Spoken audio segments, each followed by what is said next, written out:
Alright guys, here we go. Another session from Saturday's practice at Moto541. Riding the 24 KX450, the orange Kawasaki.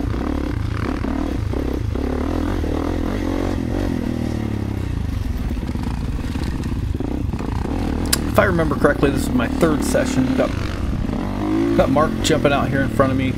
Mark rode really good today. I didn't get a chance to get over and chat it up with him much, but man, the guy is fast. Tell he has some skills. Mark got it.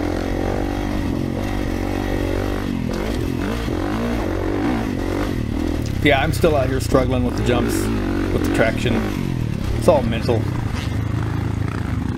But you can see everybody slides around out here quite a bit.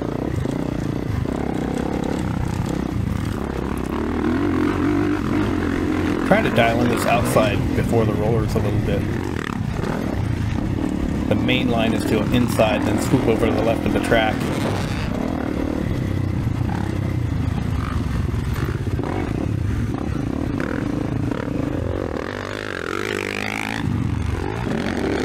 I really don't know what is taking me so long to jump that. It's all about traction and being comfortable on the bike, I guess. But that little step down after the finish line is really easy now. They shortened it up, made a little more knuckle to it, but it's very doable.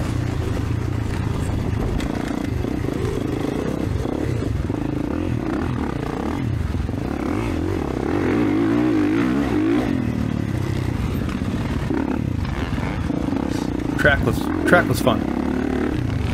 Kind of hoping they come up with a few different lines or a different layout, maybe kind of the way Albany does, where they open a section up, you know, make it a little bit different here and there. I know that takes a ton of work, but I think once you had it laid out, you could just kind of run it as you felt necessary, just to mix it up.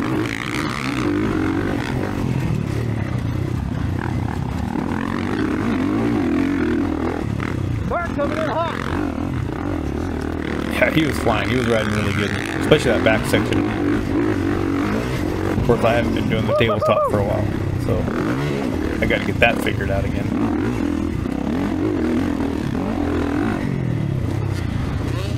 Fun day of practice. We had a pretty good group of guys, all of us old guys, hanging out together.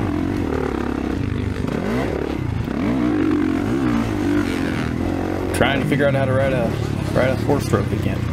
That was really what today was about. Of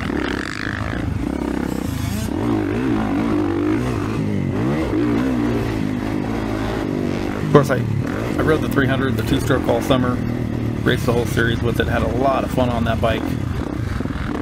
But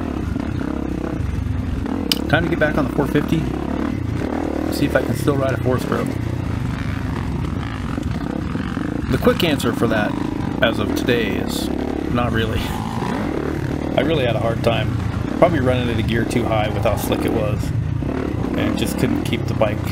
You know, just stalled the bike a lot in the corners, which was frustrating. A lot of people out here today. A lot of people riding this big slow bike class.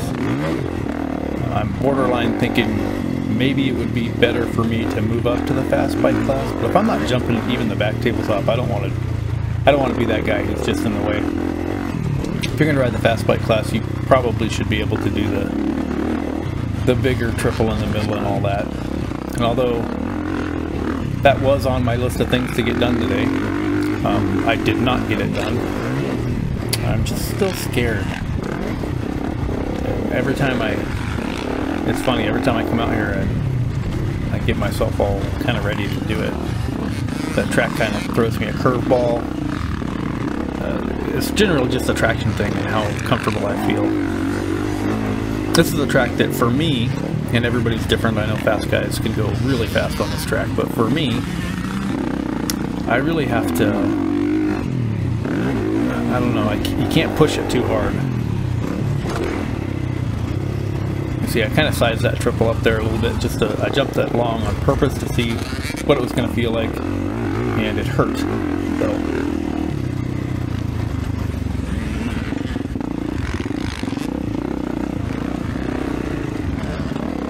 yeah, this is a track for me that is, you kind of have to finesse it a little bit. You can't really just let it all hang out.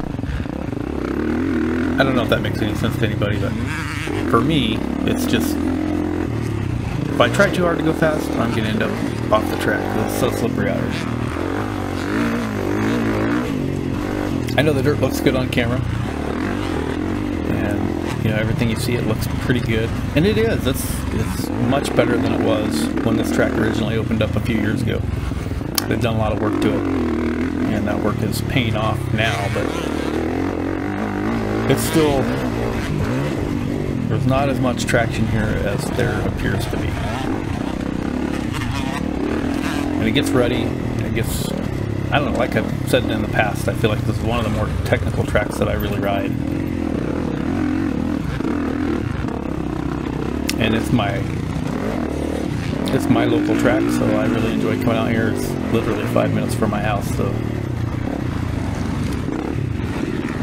And I do think, here we go, I do think that it really does help you with some skills. It's like you get out to some other tracks that,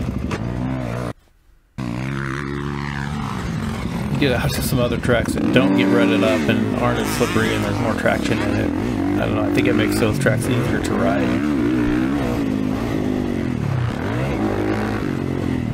I could be wrong, but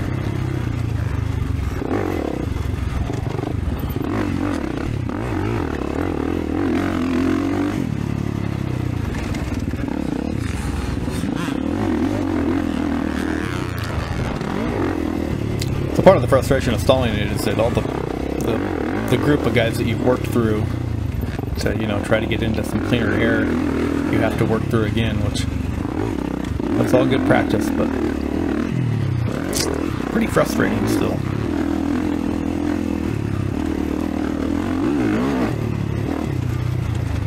It's going to be a fairly long video for a guy just spinning laps of the track, so yeah, I don't expect you to watch the whole thing because this is pretty much it, but there's lots of passing practice and lots of me being frustrated because I can't keep my bike running, so that's always fun.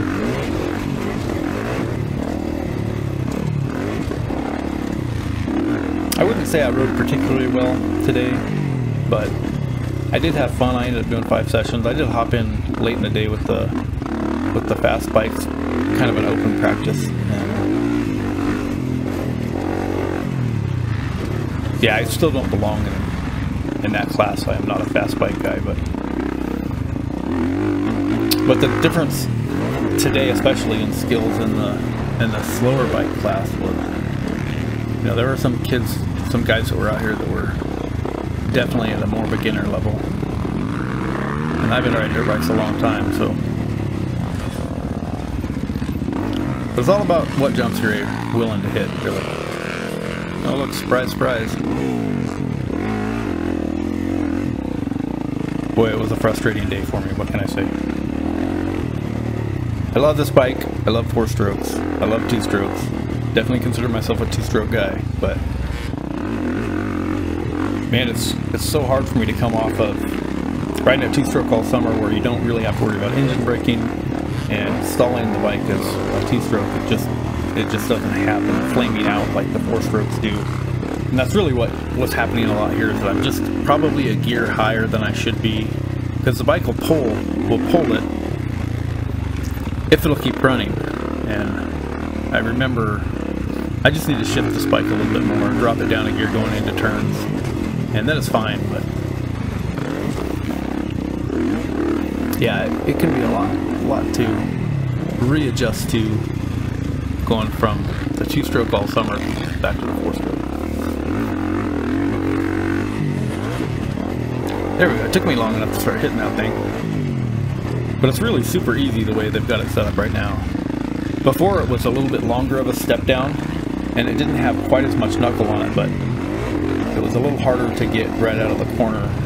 And I saw quite a few people crash on it, just because the bike's leaned over a bit, right? So you end up coming off the jump with the bike leaned over, and the bike can often throw you a little funny when that happens if you don't get it stood up. Don't listen to me, I really don't know what I'm talking about, but that's what it feels like to me anyhow.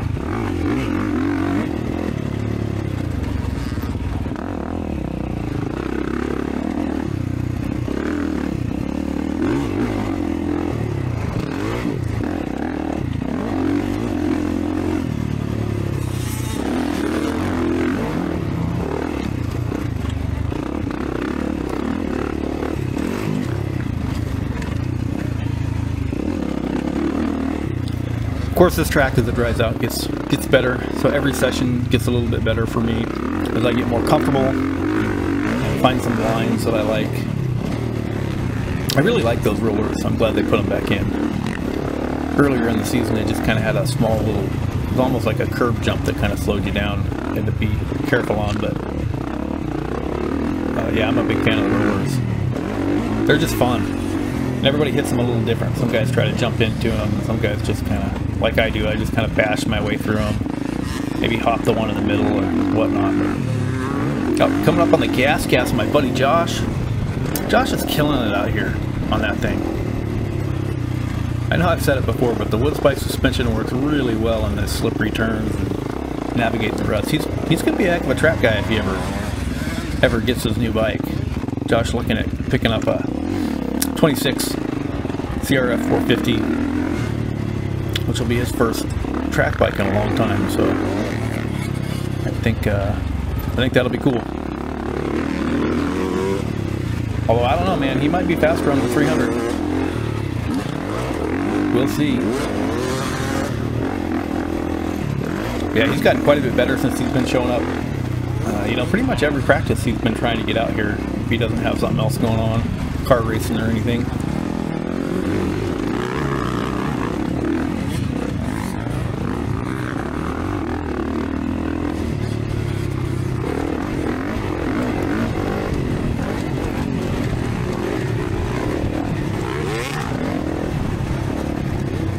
Everybody's doing a pretty good job not knocking each other down, which is good. It can be interesting when you have a lot of different skill levels and speeds.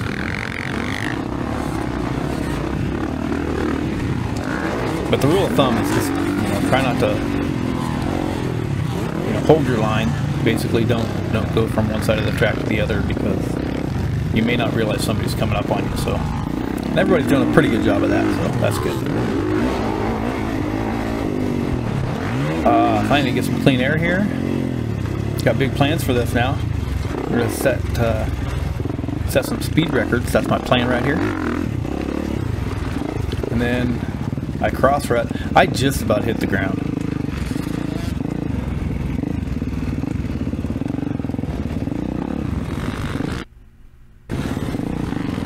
Yeah, I got a little frustrated there just because it takes a little bit of effort to get around. You know, you can see the pack of riders. And then you finally get around them and you're like, alright, sweet, now we got a little bit of room to push the pace a little bit. And then I make a mistake, definitely not the fault of any of these guys. And it puts me back to having to try to figure out a way around these guys, which, again, it's good practice, but I was just frustrated with my riding in general. These first couple of sessions, I struggled a bit. Not bad, I did okay, but you know, you're trying to get used to riding with a lot of guys, and I've come a long way from when I started track riding again.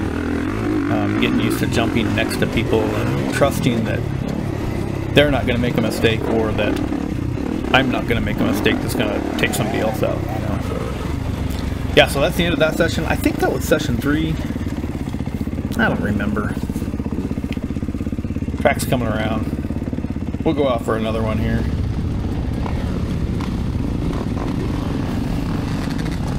See if we can keep the bike running for a minute. Track's drying out, you see a little bit of dust. That means the traction is going to be a little more trustworthy. I know that's not what I'm trying to say, but you know, a little more predictable. There's still water in, which is great, but as that soil dries out some, it just gets a little more, kind of get what's going on. Trust the bike a little more.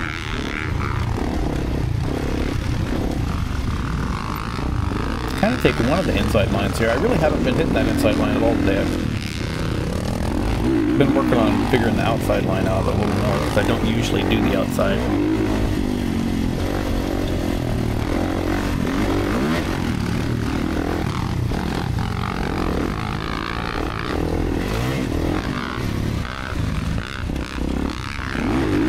I don't know what year that Yami is in front of me, but he needs to work on his packing. That thing sounds horrible. I think that's a stock muffler on it, but it does not sound good. I don't know if there's any packing left in that thing or not. It looks like a pretty new bike, so I wouldn't think that it would be blown out already unless he's, you know, getting it soaked with water or something. But I don't know, it doesn't sound very good to me.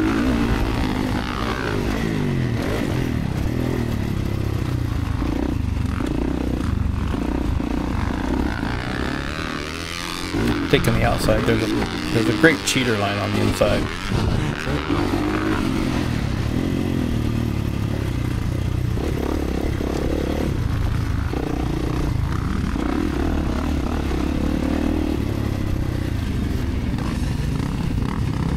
And this beta was riding pretty good. I gotta ride one of those betas someday. Curious to see how they feel.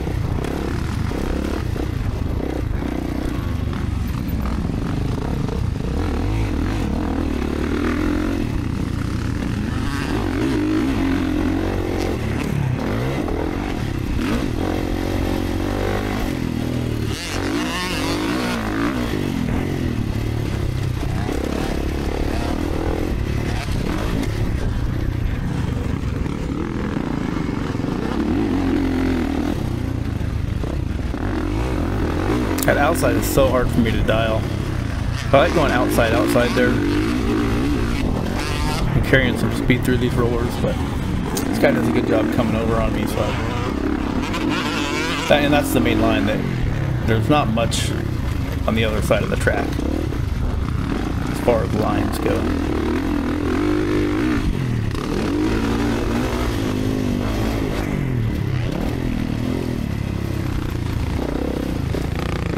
Watch, I'm going to go outside here. The beta guy takes that great cheater line. It's a good job staying to the left-hand side of the track. Come across that classic Yamaha right there. That thing was beautiful.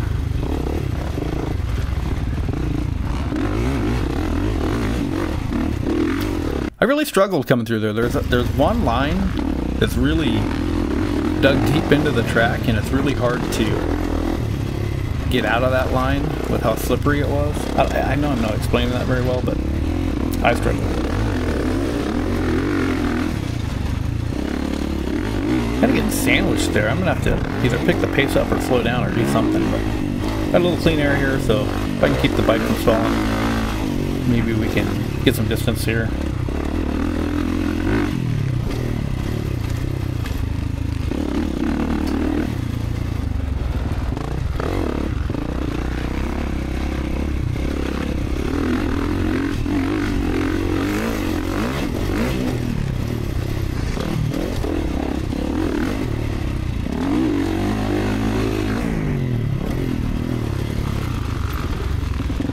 Oh man, the 450s are such fun bikes. All that roll-on power that the 300 definitely has as well, but it just hits a little bit different. Now I'm going to take the cheater line. You know, nobody else was using it.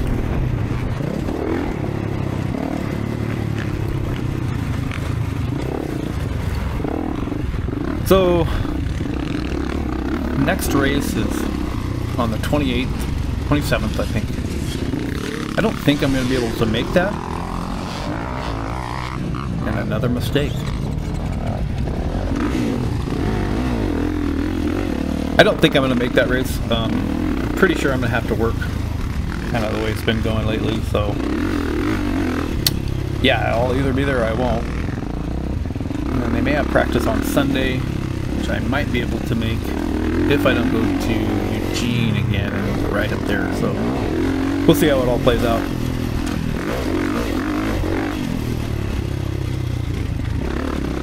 And this video may not even come out until after all that's been said and done, so who knows. Usually when I cut up some footage and have several different videos drop from, you know, one practice session, I just kind of push them out and use them as not filler videos, but you know, videos that are there for those weekends that I don't get any footage, that I don't get anything, any riding in or whatnot. Because sometimes your boy just needs a break, you know?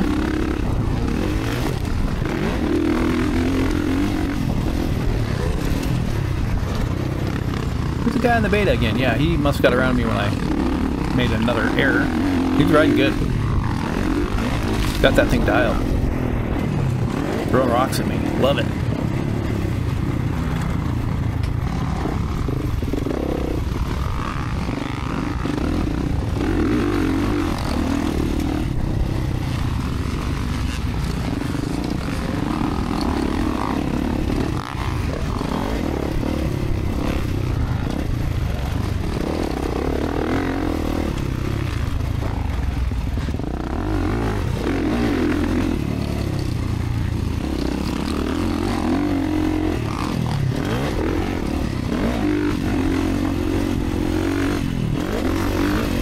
Jumping into the ruts is kind of scary. I know those aren't big ruts, but still, when you come off that little roller there and you see a bunch of ruts on the other side and you have to figure out which one to land in and hopefully don't die.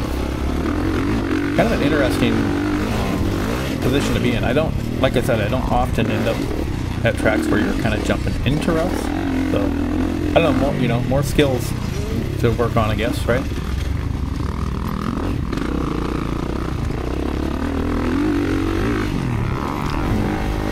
Everybody knows I have a lot of work to do to get better, so.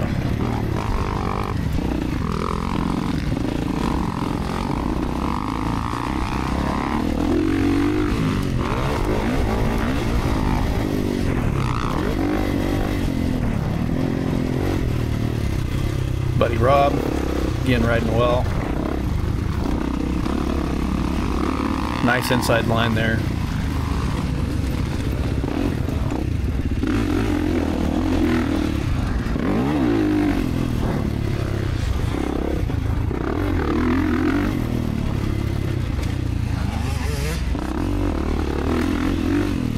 Mitch with a crazy inside line there on the Husky. I don't think that worked out. I think that was a mistake.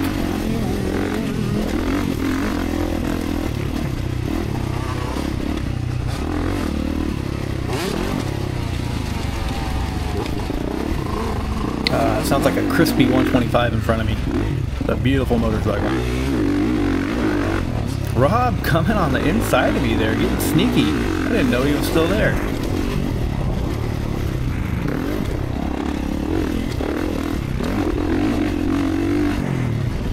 Yeah, the track's definitely coming around now that it's drying out some.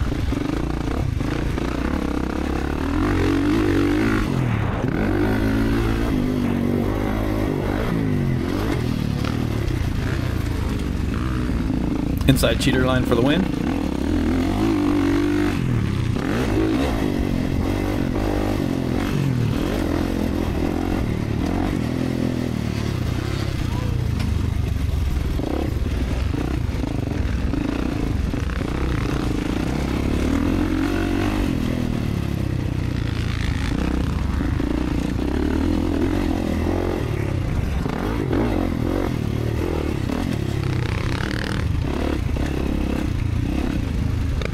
Looks like Mitch is still sitting there in the corner. Gonna jump back out with us.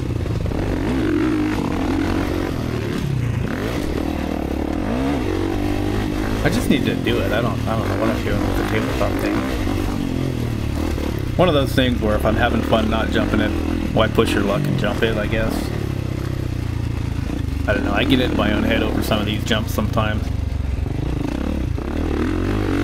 But hey, we're like 25 minutes into a 28-minute video, and I think that I've talked about all I can, said everything that needs to be said, said a bunch of stuff that doesn't need to be said. So yeah, if you watched this far, I really do appreciate it. And until the next one, thanks for watching.